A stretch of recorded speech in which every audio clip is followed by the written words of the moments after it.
at some point we'll probably have to evaluate whether going more international besides just Canada makes sense. At this point, the opportunity to go after the United States is still so great that the resources are better spent here, in my opinion. So we're focused there. This podcast is sponsored by Pragmatic Solutions, the player account management platform chosen by today's smart betting and gaming operators. Don't let technical constraints delay you from achieving your business goals. Expand your business, boost your margins, and dominate the market in any leading regulated jurisdiction with our powerful, flexible, and secure iGaming platform. Enjoy its extensive marketing tools, compliance protection, real-time data, and a wide portfolio of over 1,000 industry providers. It's time to upgrade your technology. Let Pragmatic Solutions show you the modern approach. Visit pragmatic.solutions and join the smart thinkers. This podcast is brought to you by Pragmatic Play, a leading game developer providing player favorites to the most successful brands across the industry. With an award-winning multi-product portfolio of slots, live casino, bingo, virtual sports, and more, Pragmatic Play is powering up new possibilities of play through one single API. Visit pragmaticplay.com and discover your favorite every time.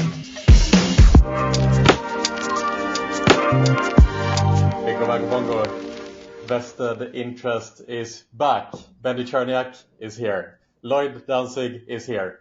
Valpen, my 100-pound monster of a Labrador, is sleeping next to me. Everything is exactly how it should be. And today we also have a special guest with Eric Hession, the co-founder of Caesars Sports and online gambling at Caesars Entertainment.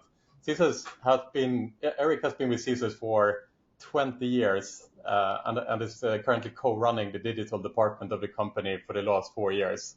And so stay tuned to find the ins and outs of Caesars digital and where they go from here in this minefield that is the US online sports betting and gambling industry. But first, we will dive into industry trends. And I would love to pass the ball over to Lloyd. Lloyd, the industry is highly dynamic, of course, with many forces at play at once. And in this context, are there any particular trends that you are paying extra attention to at the moment? I think one of the biggest trends I'm observing, which I've probably mentioned on a previous episode and continues to be the case, is the evolution and crystallization of buy versus build strategies among the market leaders and both top operators and B2B players and even media players in the space. And even adjacent players looking to enter the space. I think immediately post-PASPA, there was a hope among founders and investors that there would be a flurry of M&A. And one of the reasons that there wasn't so quickly is that many operators thought they could build pretty much anything they wanted internally. And it turns out that even if you can build something internally, it doesn't necessarily mean you should. And even if you think you can, it doesn't mean that you can. And then obviously, before any sort of flurry of M&A activity, hit us, we had the pandemic and the way that the markets kind of got turned upside down for a period while things were shut down and then reopening. And we now are finally reaching some form of, equilibrium or stasis. And I think in that have noticed the largest companies in our space finally, for the first time, really having a sense of what they will buy, what they will build, when making a decision, what does that cost-benefit analysis look like? At G2E last year, I heard for the first time an operator say, if we can build something over X years and Y dollars, we would instead pay Z dollars today. And they had actual numbers and figures, that they had outlined. And so I think on top of that, the other thing I would mention is that is sort of dovetailing with a bit of scarcity value inuring to the benefit of certain players. I look at an area like pricing, for example, as an area where many operators thought they could take full control of their pricing in-house. And frankly, many international folks thought that all of our American innovations like micro betting were never going to be of interest to anyone outside the U.S. Lo and behold, you fast forward a few years, Angstrom's been purchased, Bannock's been purchased, their Sports IQ has been purchased. There's rumors that SimpleBet is being taken off the market. And all of the international operators are saying, wait a second, actually, we do want micro betting. That is a critical part of our offering. And so the few standalone micro betting providers that remain are incredibly attractive places to be, because all of that time that operators spent thinking we can build this ourselves or we don't need this is now sort of collapsing in a moment where they're saying, oh, crap, we kind of need to buy this, and there's not too many people we can buy it from. So that trend, especially in the B2B space, is something we continue to keep an eye on.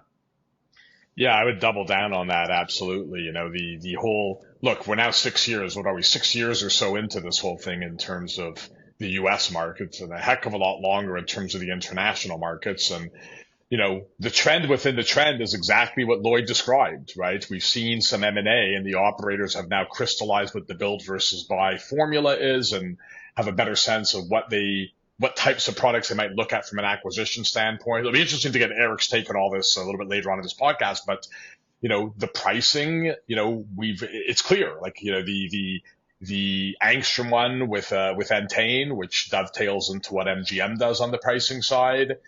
You know, we saw DraftKings with Sports IQ and as rumored, as you allude to, on the micro betting side as well with SimpleBet.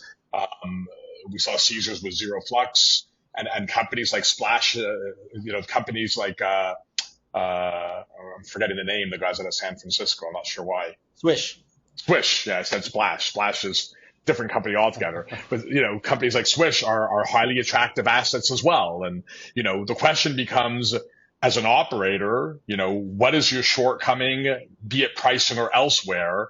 What are the areas where if you can get, there's also the speed to market. I think the speed is a huge factor in all of these decisions on the M&A side is how quickly can you get to where you want to go by building versus buying. So for sure, we've seen it on the pricing side, and I think we'll continue to see it moving forward as the operators now have a much better sense of what they need to do to get to market with something as quickly as they can in order to capitalize on the opportunities today, because 1 year has become year 6 very quickly. Right. Does this open up, perhaps, Lloyd, back to you for more B2B suppliers to kind of start a second push towards the US online gambling operators, do you think? I don't know if I'd specify US in that manner per se. The U.S. market is tough as a B2B. There's not too many B2C operators left, and the market share is concentrated into relatively few of them. Those ones in which the market share is concentrated have great bargaining power. They are being pitched by all of your competitors all day, every day, no matter what type of B2B supplier you are, not to mention that they do have the resources to allocate a 5, 8, 10-person engineering and data science team to a new product if they wish. Certainly we do observe companies that were rejected by U.S. operators who said we're going to build this ourselves, whatever this may be. Pricing is just one example, but there are many others, have now come back and said, well, wait a minute, that's actually interesting. We had a portfolio company that was under LOI to be acquired by one of the big B2B suppliers in this space for 9 months. And the day before the deal was supposed to close, that supplier pulled the deal and said, actually, we're going to build this ourselves. And then 2 months later came back and said, never mind, actually, we can't build this ourselves. Like, could we go back and do one of those commercial agreements with you guys again while we hold ourselves over here? So again, I wouldn't necessarily call that an opportunity for B2B suppliers to run back to U.S. operators, but it has provided an opening to those who demonstrated value in the past.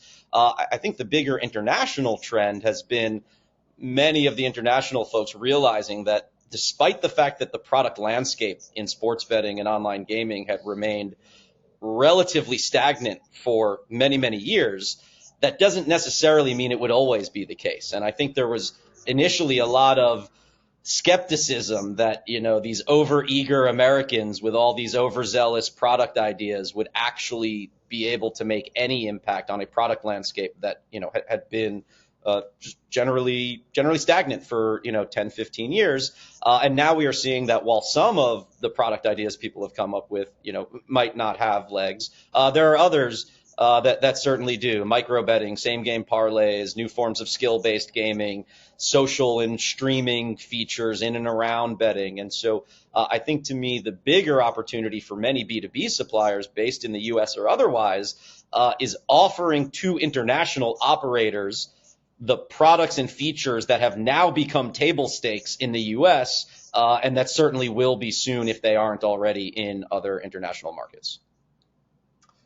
Right. I think another trend that is connected to this, perhaps, I don't know if you have heard examples of that specifically in the US, but because of the amount of game suppliers, for example, that exist now in the world, there are hundreds of game suppliers producing casino games left, right, and center that are all fighting for space with the operators to list their games. Some of the major operators have now started to weaponize their size. And so I hear quite a few examples on this side of the pond where operators are saying to game suppliers, for example, yeah, sure, we are happy to list your games, but we want 20% of your company, and we will make sure to promote your games for you. I don't know if you're hearing this on the US side as well, where the few incumbents that exist today on the operator side are weaponizing their size in order to take on board B2B suppliers. It's a tricky one, right? Because if you're a relatively young company and you're creating some compelling game content, it's a tough bridge to climb and a tough bridge to get over to become relevant. You got to build the games, and arguably what you're building is unique and no one else has it.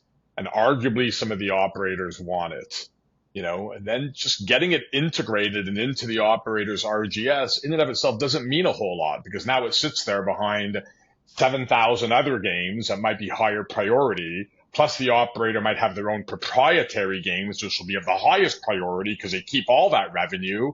And how do you become relevant within that ecosystem? So, to the extent that those types of opportunities present itself, where some sort of a meaningful operator is prepared to make a meaningful commitment on a contractual basis to allow for some real promotion, marketing clout, and real estate within the walls of their coveted distribution outlet for your games, which are lacking that distribution, it might be worth some piece of your company. So if those are conversations that are happening, it's just based on where the ball is bouncing and what these entrepreneurs need to do to achieve relevancy within the behemoth of the opportunity that's out there. That's really difficult to navigate.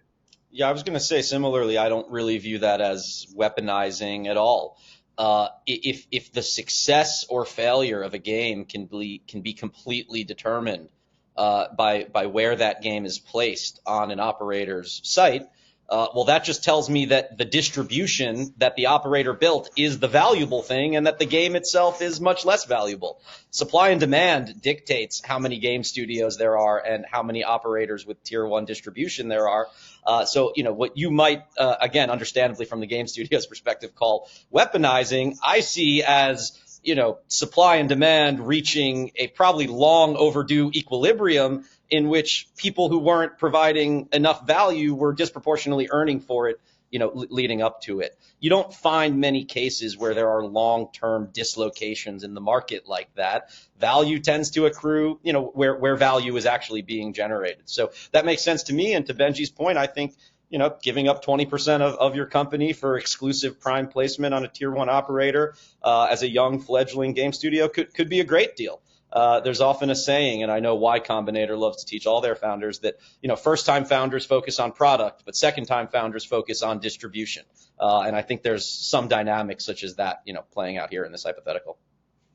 Speaking about incumbents, it obviously hasn't escaped anyone that DraftKings recently announced that they would add this surcharge of player winnings in high-tax online sports betting states.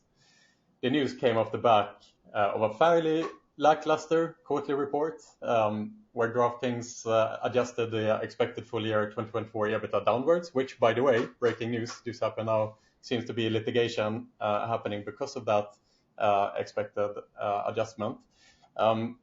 X and industry pundits were very quick to explode with outrage over the proposed surcharge, which then prompted other operators like Penn and Rush Street to announce that no such surcharge was planned from their end.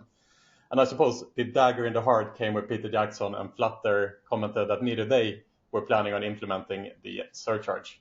Just an hour after Peter Jackson's announcement, DraftKings posted on X that they are now abandoning the tax surcharge. DraftKings were up 5% in the after-hours market on that news. And this, of course, begs the question, how could DraftKings make such a huge miscalculation? On the announcement, shareholders were against them, industry pundits, everyone thought this was a bad idea.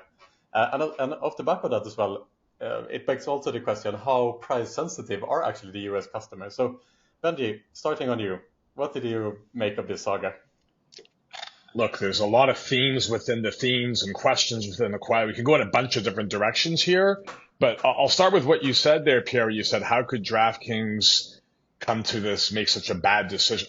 I don't know that it was a bad idea. We don't know that it was a bad idea. I think that's part of the problem. But when you're playing chess, which I don't, I'm told that you've got to anticipate when you make a move what the reaction will be to your action and try and plan 7 steps ahead on the chessboard based on the move that you're making today. And if anything, I think that's what DraftKings failed to do here, right? And look, I'm not here to criticize them because they've got some really smart people working there. They've achieved a boatload of success. And obviously, as a general statement, they know what they're doing as a company.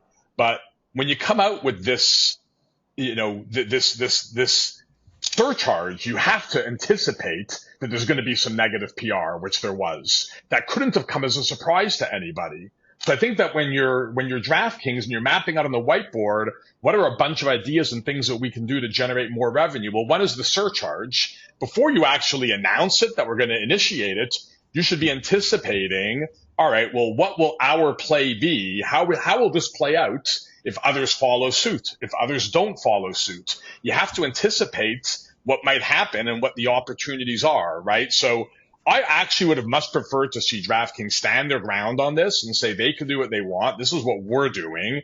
And then when you launch it, if you see it's not working a month, 2 months, 3 months in, then maybe you rethink it and pull the plug on it then. Maybe it is smarter to do it now, but why did you introduce it to begin with if the bad PR and a couple of other operators saying they won't follow suit was going to scare you away to begin with? If that was if some bad PR was what was going to scare you away, then that should have been anticipated. So that'd be my opening gambit. I'll pass it over to Lloyd, and there's a bunch of other topics we can get into around this. Yeah, I feel similarly, I think. I feel differently, certainly, than everyone who was complaining. I thought it was a brilliant idea.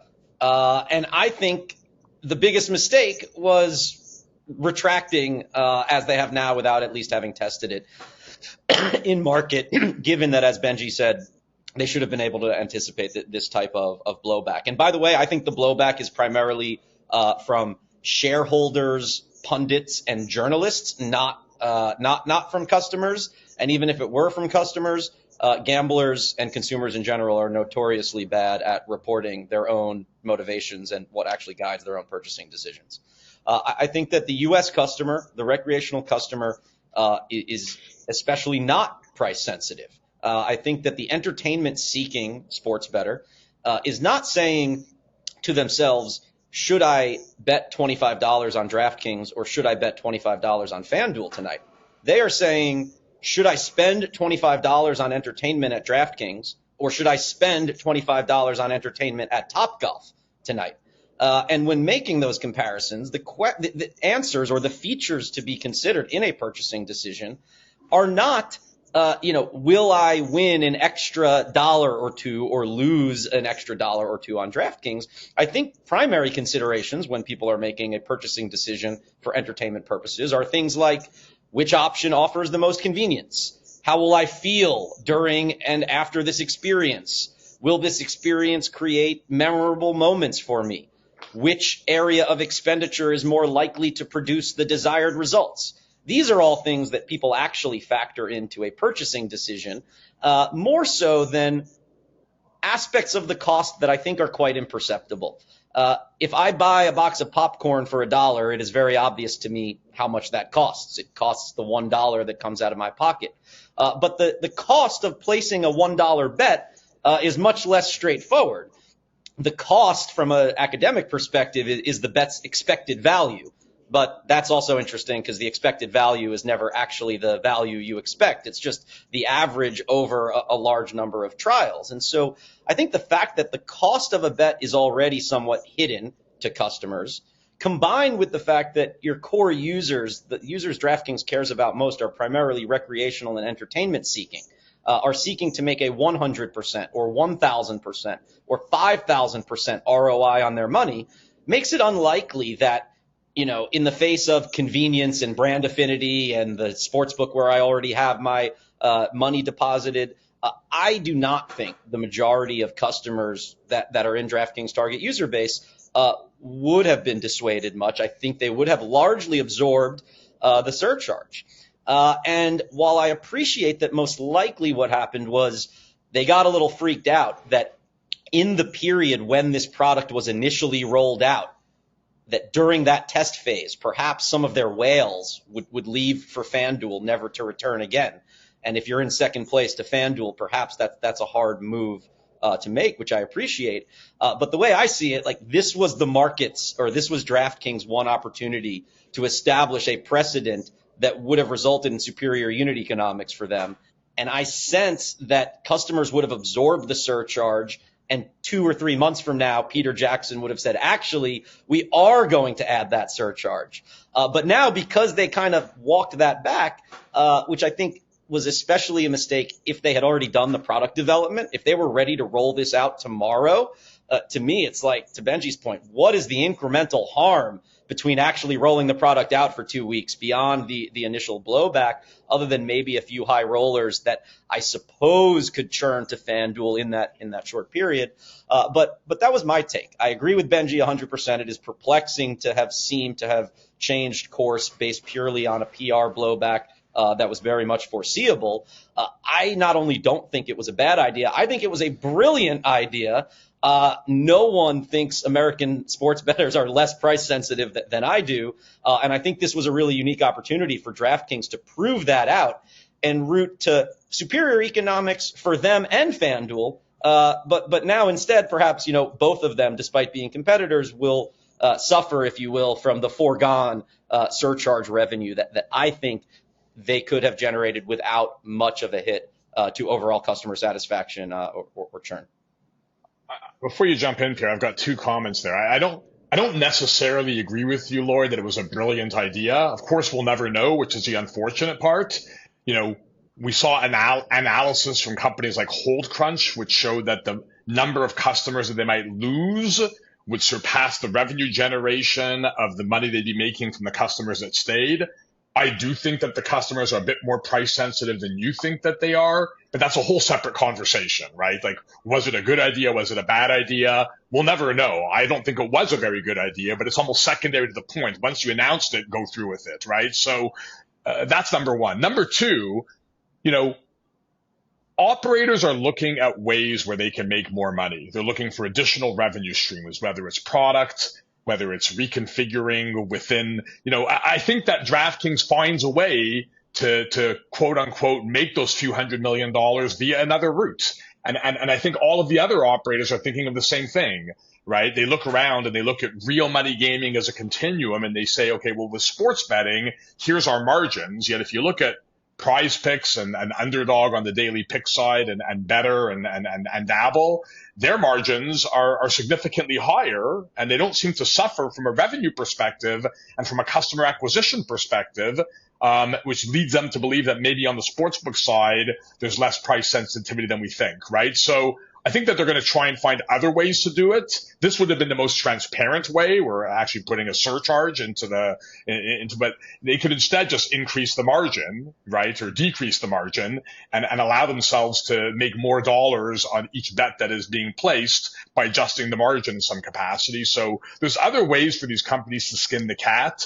I think they're all aware of that and they're all thinking of that. But I think that, for the time being, and for the foreseeable future, the whole surcharge piece will not be that route for achieving additional revenue. I would add for people's consideration that there have been many businesses over time that grew to prominence, perhaps on the backs of cheap capital that subsidized marketing expenditures and customer acquisition expenses. And then once it came time to really dig in and build sustainable unit economics, had to consider what in the short term were viewed as very customer unfriendly surcharges, for example, that not only were seen as unfriendly, but were deemed existential risks to the business. No one's ever going to use this business again. Uber with surge pricing. Didn't always used to be the case that, the prices of Ubers increased based on supply and demand and the number of people asking for rides. When that was first implemented, people said, what, you're going to charge me 2x for this Uber when it's raining? I'll never use a ride hailing service again. And lo and behold, pretty much all those people are still, getting Ubers when it's raining. And we've become accustomed to take an Uber, take a Lyft, buy something on Ticketmaster, buy something on StubHub. Go look at the list of fees and surcharges that did not exist when those companies initially reached product market fit and gained, tens of thousands or millions of active users. And at the time when they were announced, were absolutely rejected as terribly customer unfriendly ideas. And it ends up people have a short-term memory and people forget and people get into new habits and they reach new equilibria. And so I definitely appreciate why there was such a strong backlash. But I think it's easy to forget how many other companies had similar backlashes when implementing surcharges to improve unit economics that now we don't even think about and are just a part of the everyday consumer experience. Yes, Netflix being another good example of their announcement of account sharing crackdowns and increases of prices that at first impacted the company negatively, but they rebounded fairly quickly. I guess there are a couple of case studies within the industry that can be interesting to look at quickly here as well before we move on. If we look at Vegas, that in downtown you're always offered better RTP on the machines. Perhaps you can find that odd single zero roulette somewhere in downtown Vegas as well. As a customer, you have that option to stay on the strip or go to downtown if you want that better RTP. And I'm sure there are customers who do seek themselves down to downtown because they are price sensitive, but perhaps the lion's share aren't really aware of these differences. And I think that is more to the point here, right? And even if we look at roulette, the traditional American roulette with the double zero has been standard in North America for quite some time. But now, slowly but surely, casinos on the strip are introducing triple zero roulette, right? And I've even seen a quadruple zero roulette being introduced. And that is, pressing the limit to what the customers feel is acceptable. And in the online context, Evolution, a European company that offer live casino bets, they have always operated with a single zero roulette. When they introduced roulette in North America, all operators requested American roulette, double zero. Evolution didn't want to introduce a double zero, but were convinced. And it turned out that the players actually prefer the double zero because that's what they know. They aren't necessarily super educated on the RTP behind that. They just want to play what they are comfortable with. So it goes to show that, the price sensitivity maybe is not there always for the masses. I would suggest that people just think about today, pre-surcharge. How often do U.S. sports bettors make bets at suboptimal odds?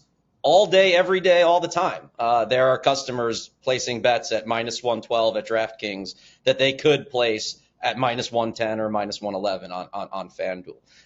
And so I think all you have to do is look at the existing landscape and see how often customers choose convenience, loyalty, brand affinity, inertia, habituation, whatever it is, as factors that guide their purchasing decision over at least marginal differences in expected value. Sure, if you change the odds enough, will there be customers that, even if they don't shop lines, can be convinced, perhaps, but on those more marginal amounts, the difference between minus 110 and minus 113, which is basically what the proposed DraftKings surcharge would have been, I don't think the majority of U.S. customers, even who would say, yes, I prefer betting at minus 110 than minus 113, that doesn't mean that when they're at the bar with their friends, they load up their bet slip, the game's about to start, are they really going to say, wait, never mind, let me withdraw the money from DraftKings, deposit it in FanDuel, create a new bet slip in FanDuel, and then place that bet, for an incremental 2 or 3 percentage points of expected value.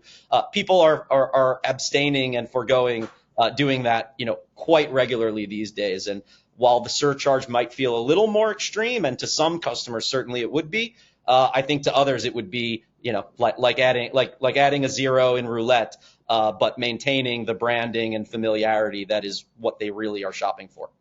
Yeah, and look, Pierre, your examples are interesting, but you got to also recall that betting, like life, it's an evolution, right? And when those 00 tables first came out, and I recall when blackjack was always 2-1, and then it became gradually.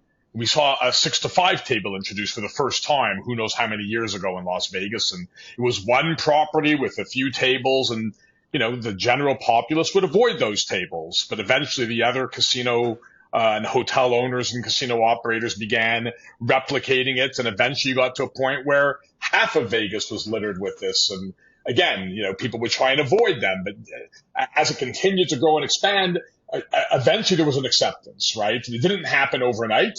And now, of course, it's hard to find a 2-1 blackjack table. They're all 6-5, right? And the same thing with the 0 and the 00 on the roulette, and I guess the 000 and eventually the 000, right? So eventually acceptance comes, but it's not the first phase. It comes over time, and it's an evolution. And I think we'll see all of that within the betting industry as it pertains to the pricing sensitivity piece. Eric, it is an absolute pleasure to have you with us here today.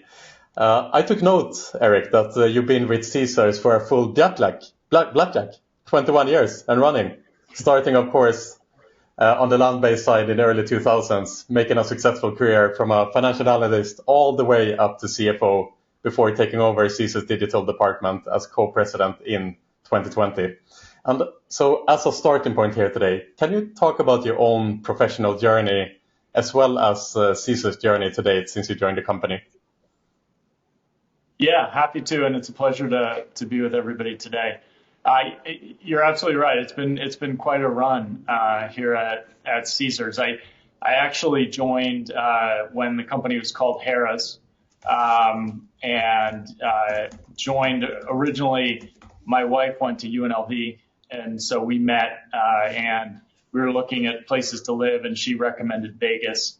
I'd never considered it, but she loved it while she was here as a student, and so we moved back. And lo and behold, yeah, to your point, nearly 24 years later, we're effectively still here. Joined Harrah's as an analyst. We did the Horseshoe deal where we bought the 3 Horseshoe properties from Binion. And at the time, that was the biggest deal in gaming. Today, it would be minuscule, but it was very large. And so my thought was I needed to really understand the business if I was going to progress throughout the company. So I moved into operations and ran planning and analysis for, at the time, our properties in Las Vegas, which were just Harrah's and the Rio. Did that for a little while. And then Harrah's bought Caesars, and we changed our name to Caesars. And that added Paris, Caesars, Flamingo, and Bally's to the portfolio. So I started running analytics for the city at the time. Did some other things, including procurement, revenue management for a period of time, and assumed the accounting responsibilities. During that period, we also had gotten acquired by Apollo, so we went Apollo and TPG, so we went private throughout there.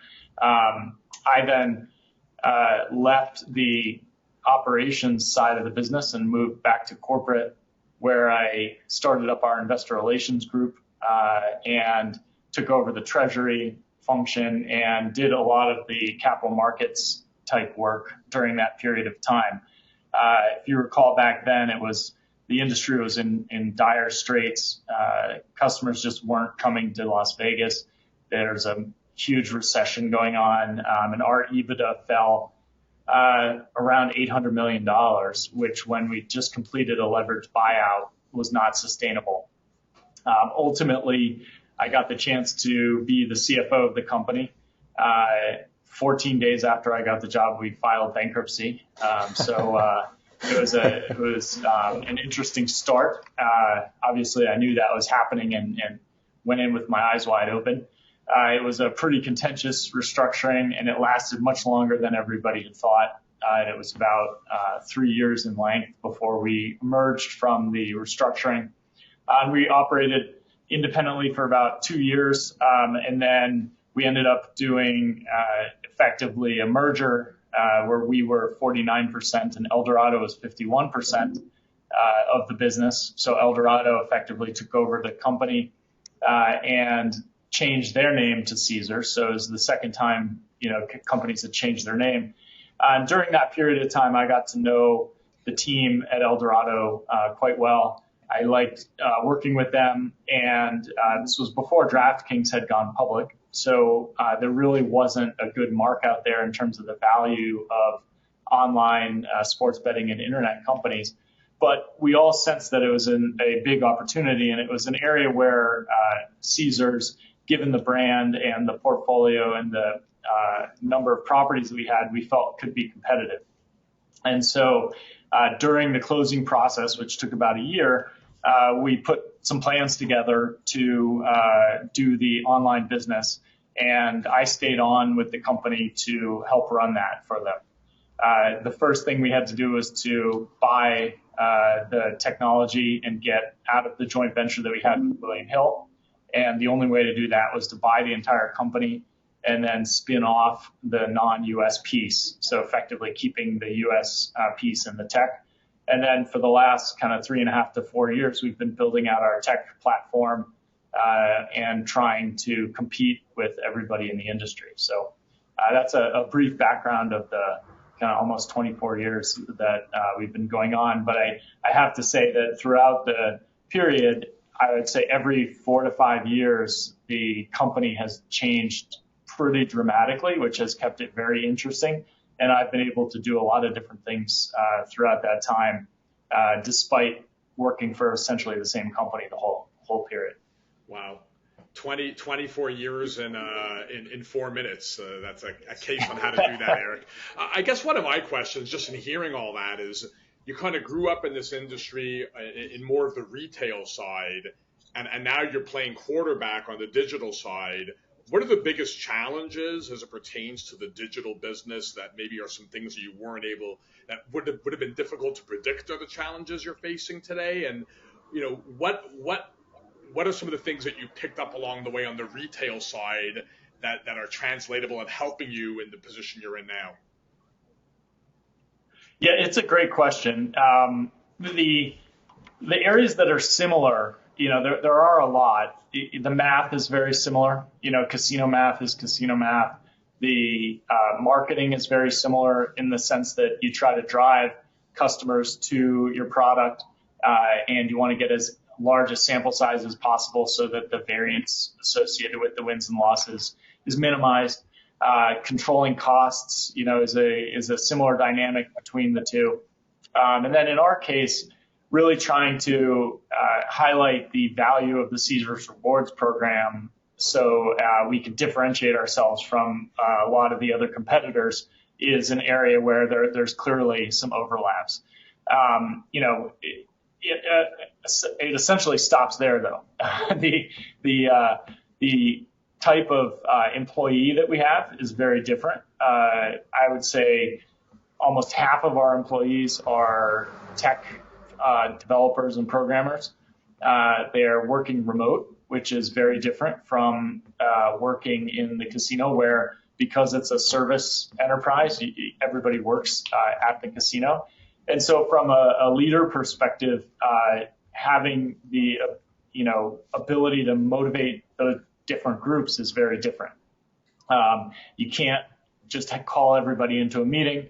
We just finished a town hall, for example, and it was on Zoom, and it involved people here in Vegas, but it also, in Krakow, in Australia now, in Leeds, all over the United States. So from that standpoint, it's quite different. The other difference is that in the casino world, there's largely limited licenses. So you'll have, let's say a city, and it might have 2 or 3 casinos. Proximity to the population base plays an important role, asset quality plays an important role, and then your marketing really plays an important role, as well as some things, of course, like service and what you're offering. In our business, there's not really a proximity, I would say, benefit, and it's much more the app quality and then the branding and marketing associated with it. So once you get the customer to try the product, it's very similar in terms of the motivations that you can try to instill for the customer to come back. But in terms of the actual getting the customer to try the product, it's very different. In most locations, everybody knows that the casino's there because it's a big building and it's right on the side of the road. Whereas here, with the app, most people start out by not knowing that it's there. And so you have to highlight the fact that you have the product and that the attributes of that product and why somebody should choose your product versus somebody else's. Makes a ton of sense, Eric. In terms of that sort of digital innovation, earlier in the episode, we were talking about operators in Caesar's position and making decisions as to whether to buy something, to build something, articulating a buy versus build strategy internally if one can really exist. You guys obviously did the Zero Flux transaction that was announced recently. What can you tell us about how you think about organic growth, inorganic growth, leveraging M&A for whether it's vertical integration or customer acquisition enhancement? How does that play a role in your day-to-day, and how do you view it in the current market? Yeah, great question. And a lot of companies take different approaches, along those lines. From our perspective, when we bought William Hill, that was our acquisition. So we were effectively buying out the joint venture and buying a team that could build technology, and our plan was to build our entire tech stack. Largely over the last 3 years, we've done that. We've taken things that were third party and brought them in-house where it made sense. We're finishing our player account management system and rolling that out throughout the United States. That'll be done in the middle part of next year. And that's really the last major component that we're still using some third-party tech on. In terms of M&A after that, the only M&A that we've really considered are small kind of tuck-in type things, and you highlighted Zero Flux as an example. And that's where we look around at our internal capabilities. We look at the ability to hire individuals or small teams and bring that capability in-house.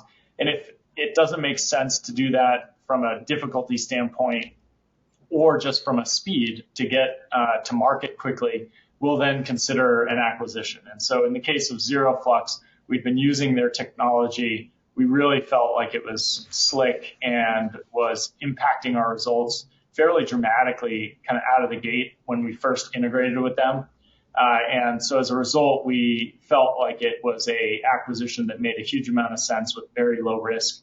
And it was effectively an acqui-hire. We ended up bringing their whole team in, and they're largely operating autonomously in most areas and basically serving us. We get to prioritize their roadmap with a little more direction that way.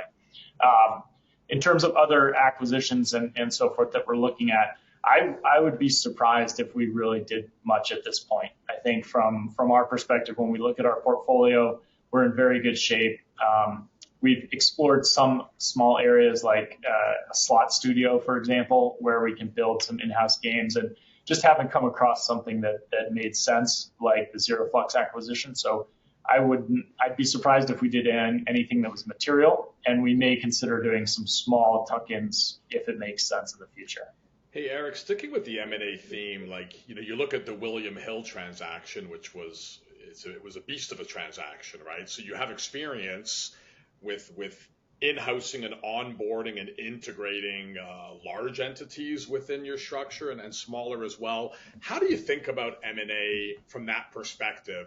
Is it an acquired skill in terms of being able to bring another group, another company, employees and their culture within your framework?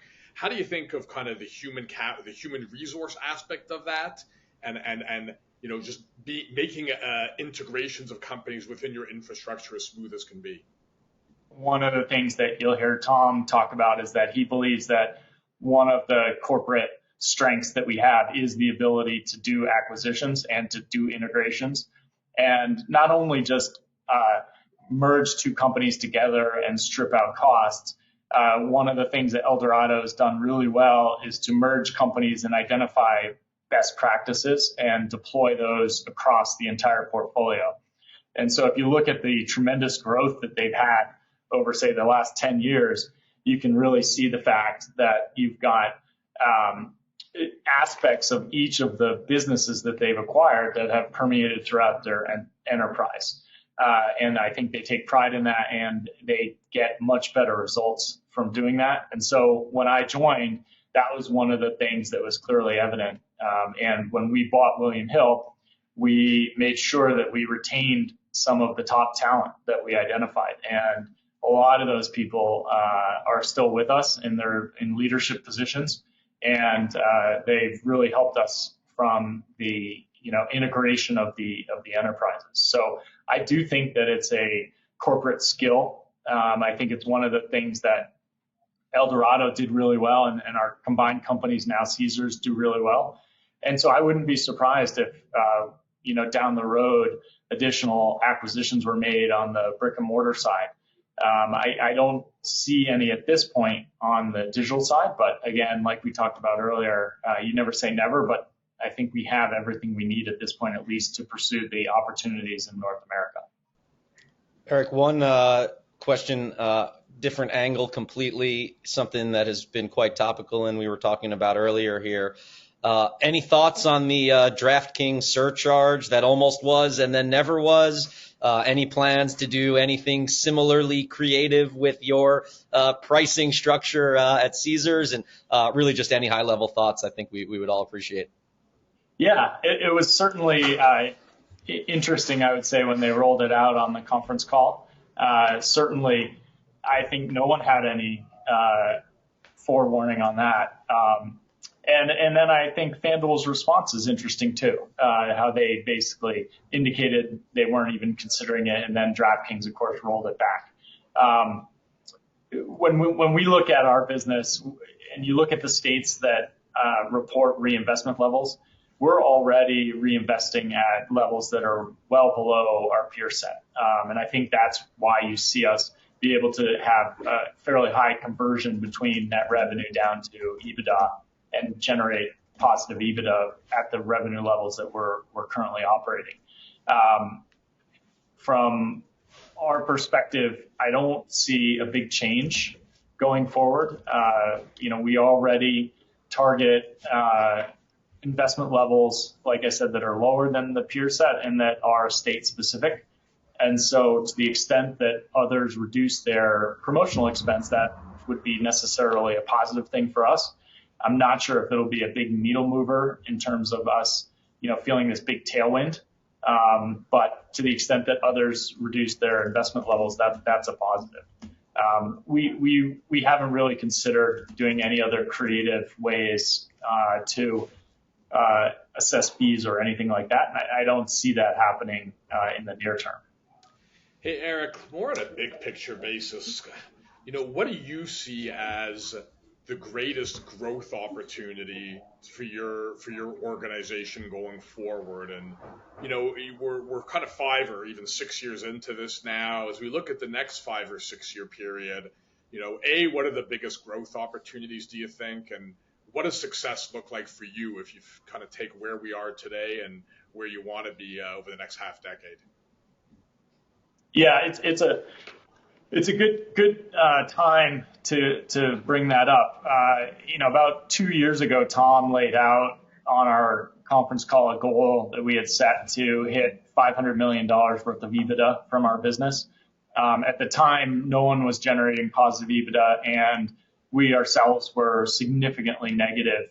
And so it didn't really get a lot of attention from investors because it just seemed so untenable. But now you flash forward a couple years, and we've generated positive EBITDA for 5 straight quarters. FanDuel's generating significant positive EBITDA. So is DraftKings. Rush Street's positive EBITDA. we're now at 76 million trailing 12 months and heading towards that $500 million goal. And so, when we think about the objective here, our objective is to get to that 500 and then reevaluate. And so we're well on that way. What I need to do is to keep growing our business at 30% and then keep having 50% flow through, and then we'll get to the 500 million. In terms of the biggest opportunities beyond that, which is now becoming actually relatively near term, I would say, when you look at a year or two out, certainly expansion into other states is going to be a big opportunity. At some point, we'll probably have to evaluate whether going more international besides just Canada makes sense. At this point, the opportunity to go after the United States is still so great that the resources are better spent here, in my opinion. So we're focused there. I also think that it's some of these other businesses that are coming out that we're not able to really participate in because of the fact we're licensed in all these different states and have 55 properties, but some of them could be interesting. And so that's where you're talking about like the DFS Plus businesses, where it expands the number of states and the number of customers that you can look at. You've got the lottery businesses, remote lottery effectively businesses, and the sweepstakes business that's come out recently. Just to be clear, we're not looking at any of those right now, but I think over time, as this industry evolves, and I've seen it again for 20 years, there's going to be a determination on these products, and at some point, the regulatory environments will become clear, and then we'll be able to decide if it makes sense to go after any of those opportunities. They may not become legal, or they may become legal. I don't really know or have a strong opinion at this point, but eventually that'll clear up, and it could be good timing, because I would think that in a couple of years, those businesses will get to the point where they get a lot of focus, and it'll either be allowed or it won't be. Eric, my dear co-hosts here are like kids in a candy store getting to pick your brain, and we really appreciate the incredible insight that you have shared with us here today. We learned some really interesting things about the future of Caesars Digital. So I just want to thank you so much for taking your time here with us today, Eric, and we hope to see you soon at G2E Vegas. Thanks a lot, Eric. Yeah, absolutely. Thanks for inviting me on, guys. Appreciate it. Thank you.